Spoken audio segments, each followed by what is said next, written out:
یہ ہے کہ دجالیت کسے کہتے ہیں۔ دیکھیے اللہ نے گویا کہ انسان کو یہ دو آنکھیں دی تھی، دو علم دیے تھے۔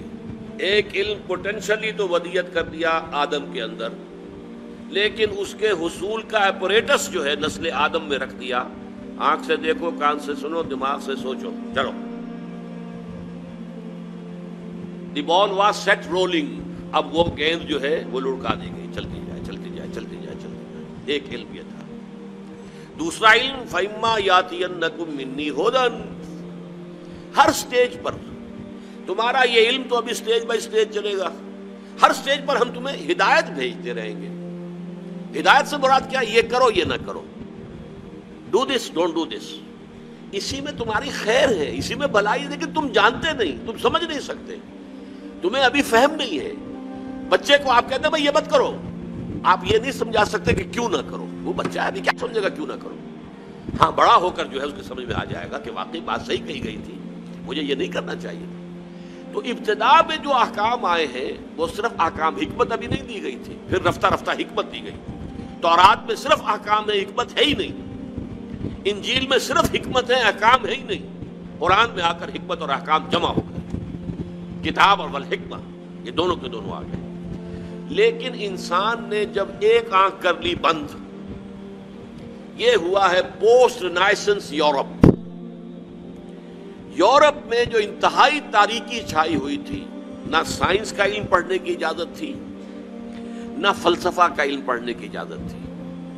پوپ کا اقتدار، بدترین ملوکیت، دو طرح کا اقتدار، ایک بادشاہی اور ایک پوپائی، پوپ کا۔ اور نہ سائنس پڑھ سکتے ہو، سائنس کی کتاب بھی کسی کے گھر سے نکل آئی تو زندہ جلا دیا جائے گا، فلسفے کی کتاب کسی گھر سے نکل آئی تو زندہ جلا دیا جائے۔ حالانکہ سائنس اور فلسفہ دونوں کا آغاز اس سے بہت پہلے ہو چکا تھا یونان میں اور انڈیا میں۔ یہ دو جو ہے اصل میں ancient centres of science and فلسفی بوتھ۔ لیکن یہ کہ یہ جو دور تھا میڈیول ایجز جن کو کہتے ہیں یورپ میں، ڈارک ایجز انہیں کہتے ہیں، یہ ہمارے تاریخ ادوار ہیں تاریخ کے، سائنس اور فلسفہ دونوں کی تعلیم جو ہے بند۔ اب جب کہ ہسپانیہ کی یونیورسٹیوں سے، اسپین کے اندر یہ یونیورسٹیاں تھیں، قرطبہ کی، غرناطہ کی، تولیتلا کی، یہاں آئے جرمنی سے لوگ، اٹلی سے لوگ، فرانس سے لوگ، اور یہاں سے علم حاصل کر کے گئے۔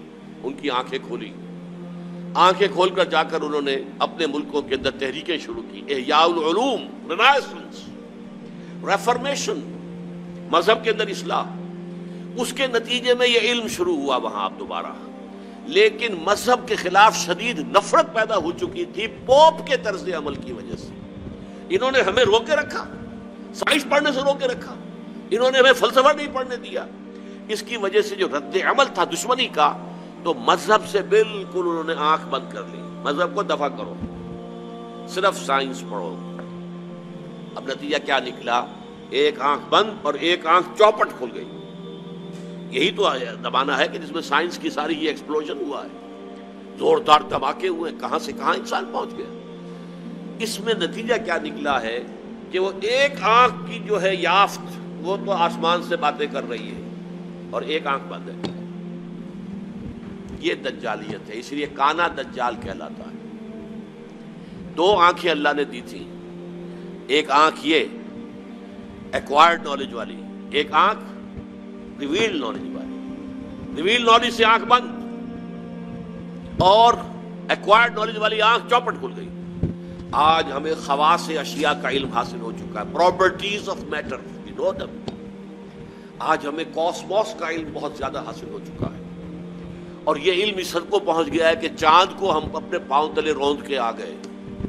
اس سے آگے نہ معلوم خلا میں کہاں کہاں جو ہے وہ جا رہے ہیں۔ آج کل آپ کو پروب کرنے والی چیزیں جو ہیں وہ مریخ سے بھی آگے کہاں کہاں پہنچ چکے ہیں۔ تو یہ انسان کا جو علم ہے، یہی علم ابھی کچھ اور آگے بڑھے گا تو تمام جو مسٹریز آف نیچر ہیں ان سب کو معلوم کر لے گا۔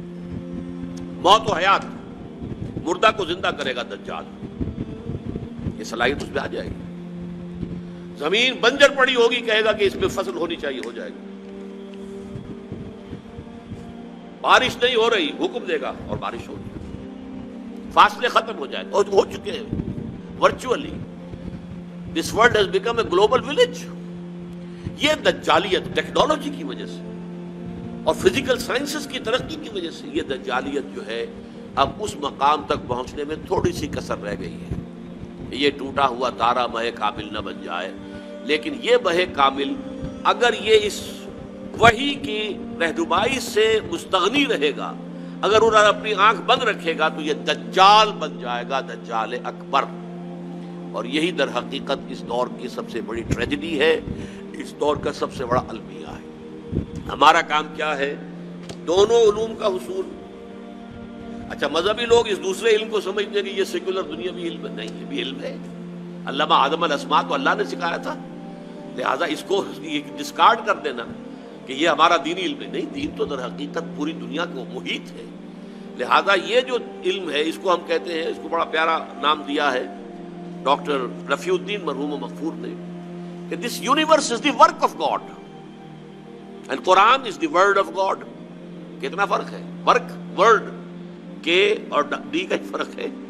This universe is the work of God, اور اس کی ورکنگ کون چلا رہا ہے؟ اس کو اللہ چلا رہا ہے. یدبر الامر من السماء الى الارض، ہی از دی مدبر. لہذا this science is understanding the work of God and Quran is the word of God. ان دونوں کے اندر کوئی تضاد ممکن نہیں ہے. کسی انسان کے بھی قول و فعل میں تضاد ہو تو آپ کہتے ہیں بڑا گھٹیا آدمی ہے، کہتا کچھ اور ہے کرتا کچھ اور. کیسے ممکن ہے کہ اللہ کے قول اور اللہ کے فعل میں کوئی تضاد ہو؟ یہ ہمارے عقل کا فہم تھا کہ ہم نہیں سمجھتے تھے. ہمارا ابھی اللہ کے ورک کا علم اتنا کم تھا، ہم سمجھتے تھے آسمان شاید بس 2-4 میل کے فاصلے پر کوئی چھت ہے، جیسے چھت ہوا کرتی ہے. یہی تصور ہوگا انسان کا. آج سے 1000 سال پہلے اور کیا سمجھا ہوگا اس نے کہ ہاں یہ کہاں ہے؟ اس حوالے سے نوٹ کیجئے. تو یہ ہمارے فہم کی کمی تھی. ابھی ورک آف گاڈ کا علم بہت کم تھا، آج ورک آف گاڈ کا علم بہت ہو گیا ہے. اور تسخیر کائنات جس کو اللہ تعالیٰ پوٹینشلی اول دن سے ہمارے لیے مسخر کر چکا. سخر لکم ما فی السماوات و ما فی الارض جميعا منہ، تمہارے لیے مسخر کر دیا ہے اللہ نے جو کچھ آسمانوں میں جو کچھ زمین میں، کل کا کل پوٹینشلی تو مسخر کیا ہوا ہے. یہ تو وہ جو پوٹینشل علم دیا گیا تھا علم الاسماء، جیسے اس کی ایکسفولیشن کے اندر وقت لگا ہے، اسی طرح اس تسخیر کائنات کی جو ہے اس کی تکمیل میں وقت لگ رہا ہے. لیکن یہ کہ یہ جب اپنے اس عروج کو پہنچے گی، اور چونکہ اس نے وحی سے اپنا رخ موڑ لیا، وحی کے سورس سے اپنے آپ کو محروم کر لیا، تو اسی کا نام دجالیت ہو.